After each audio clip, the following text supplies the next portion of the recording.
কিছু হয়তো সমান নাও হতে পারে, কিন্তু কিছু কিছু বিষয়ে তো অবশ্যই আমাদেরকে একটা জায়গায় এক হতে হবে। আর সেই বিষয়টা হচ্ছে জাতীয় স্বার্থ, দেশের স্বার্থ। কোনো দলকে নয়, ব্যক্তিকে নয়, গোষ্ঠীকে নয়। আমাদের সাবজেক্ট যদি আমাদের জাতি এবং দেশ থাকে, তাহলে আশা করি যে এই ক্ষেত্রে জাতি বেশি লাভবান হবে এবং সাংবাদিকরা অর্থবহ ভূমিকা পালন করতে পারবেন। আমরা বিগত দিনগুলোতে দেখেছি, আগেও দেখেছি, সাংবাদিকগণ তাদের এই মহান পেশার দায়িত্ব পালন করতে গিয়ে বিভিন্ন জায়গায় নিগ্রহের শিকার হয়েছে, এমনকি জীবনও চলে গেছে। সেরকম 2-4 জনের বাড়িতে, পরিবারের কাছে আমার যাওয়ার সুযোগ হয়েছে। তাদের বক্তব্য ছিল, সত্য তুলে ধরাই যদি অপরাধ হয়, তাহলে আগামীতে সত্যতা তুলে ধরবে কে? সবাই তো তার কলম ছেড়ে দেবে, অথবা নির্দিষ্ট গোষ্ঠী কিংবা শাসক তাকে খুশি করার জন্য তাকে কলম চালাতে হবে। দুঃখজনক, এমনটি হওয়া মোটেই উচিত নয়। তবে এটাও ঠিক, যে সমাজে সকলেই নিগৃহীত হয়, সাংবাদিকরা তার থেকে বাদ যাবেন কিভাবে? তারাও তো সমাজের অংশ, তারা তো কোনো ভিন্ন জাত না, একই জাতের আমরা সবাই। বৈচিত্র্যে বাংলাদেশে প্রধানত 4টা ধর্মের লোক বসবাস করেন। মুসলমানরা করেন, আমাদের হিন্দু ভাই বোনেরা করেন, বৌদ্ধ ভাই বোনেরা করেন, খ্রিস্টান ভাই বোনেরা করেন। এই 4টা ধর্মের বাইরে ছোটখাটো থাকলেও সেগুলা অতটা সামনে আসে না। আমাদের একটা কথা খুবই পরিষ্কার, যে আমরা সবাই মিলেই বাংলাদেশ। এখানে ধর্ম কিংবা দলের ভিত্তিতে বাংলাদেশকে বিভক্ত করা চরম অন্যায়।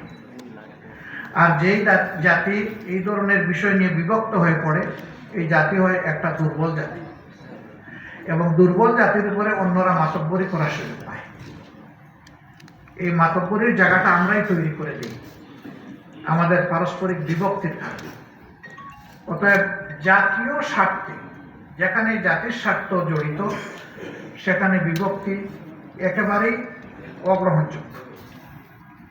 এই জায়গাটায় আমাদেরকে অবশ্যই ঐক্যবদ্ধ হতে হবে। আমরা সেই রকম একটা ঐক্যবদ্ধ জাতি প্রত্যাশা করি বা স্বপ্ন দেখি। সম্প্রতি দিনগুলোতে আমাদের কিছু ভূমিকা আপনারা দেখেছেন, আগেও ছিল। তবে দুর্ভাগ্যজনকভাবে 15.5 বছর আমরা আমাদের মুখের ভাষা জনগণের কাছে পৌঁছাতে পারিনি। আমাদের কর্মের বিষয়গুলো আমরা জনগণকে সম্পৃক্ত করতে পারিনি।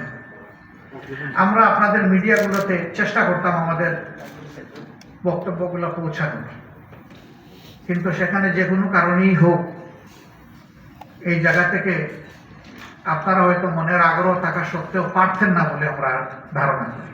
আপনারা করতেন না এটা বলছি না, আমরা বলছি পারতেন না। এই না পারার জায়গাটা চিরতরে বিলীন হয়ে যাক, নিশ্চিহ্ন হয়ে যাক, এটা দোয়া করি। আমি বলেছি যে ব্যক্তি হিসাবে কিংবা সমষ্টি হিসাবে আমি ব্যক্তি এবং আমার দলের লোকেরা ভুলের ঊর্ধ্বে নন। তো ভুল যদি ধরিয়ে না কেউ দেয়, তাহলে তো আমি ভুলকে শুদ্ধ মনে করি, এটার উপরেই আমি প্রতিষ্ঠিত থাকব। আমরা এই জায়গাটাকে এনকারেজ করি, ওয়েলকাম করি। এবং সম্ভবত আমাদের নিয়ে যত কাটাছেঁড়া হয়েছে, সত্য মিথ্যা যাই হোক, অন্য কোনো দলকে আমার জ্ঞান মতো এটা করা হয়নি।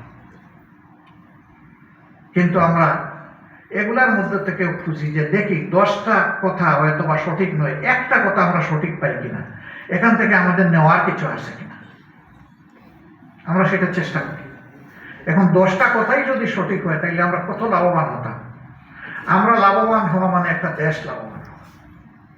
এটা শুধু আমাদের দলের ব্যাপারে আমি প্রত্যাশা করি না, আমি মনে করি রাজনীতিতে যারাই সক্রিয়, সকলের ক্ষেত্রে আপনাদের কাছে আমাদের একই প্রত্যাশা। আলহামদুলিল্লাহ আপনারা চেষ্টা করেন, কিন্তু ওই যে কিছু কিছু বিষয় আছে যেগুলো অদেখা, অবোঝা, এগুলোর কারণে মাঝে মধ্যে কিছু ব্যারিয়ার ক্রিয়েট হয়। সম্প্রতি যে পরিবর্তন দেশে এসেছে, এটাকে স্বাভাবিকভাবে সবাই এক দৃষ্টিতে দেখবে না, এখানে দৃষ্টির ভিন্নতা থাকবেই। কিন্তু সামগ্রিক দৃষ্টিতে যদি আমরা বিবেচনায় নিই, তাহলে আমরা এটা প্রত্যাশা করতে পারি বা করতে চাই যে অতীত দিনগুলোতে এই জাতিকে যেভাবে যে জায়গায় আটকে ফেলা হয়েছিল, হাতগুলাতে হ্যান্ডকাপ লাগিয়ে দেওয়া হয়েছিল, পায়ে বেড়ি পরানো হয়েছিল, মুখে তালা ঝুলানো হয়েছিল, এই সংস্কৃতিটা আসলে সবাই মিলে খতম করে ফেলতে হবে। এটা রাখা যাবে না। কথার কথা, আমাদের দলও যদি ক্ষমতায় যায়, সেটা আল্লাহর ইচ্ছা, জনগণের সমর্থন, তাহলে আমরাও যেন বস্তুনিষ্ঠতা এবং উদারতার এই জায়গাকে সন্তুষ্টের চিত্তে গ্রহণ করতে পারি। অতীতে অমুক অমুক এই কাজ করেছে, ডিউ আনডিউ বেনিফিট নিয়েছে, কাজেই আমাকেও নিতে হবে, এতে আমার কোনো দোষ নাই, এই ফিলোসফিতে আমরা বিশ্বাস করি না। এই জায়গাগুলো আমাদের রিফর্ম করে নেওয়া উচিত জাতীয়ভাবে।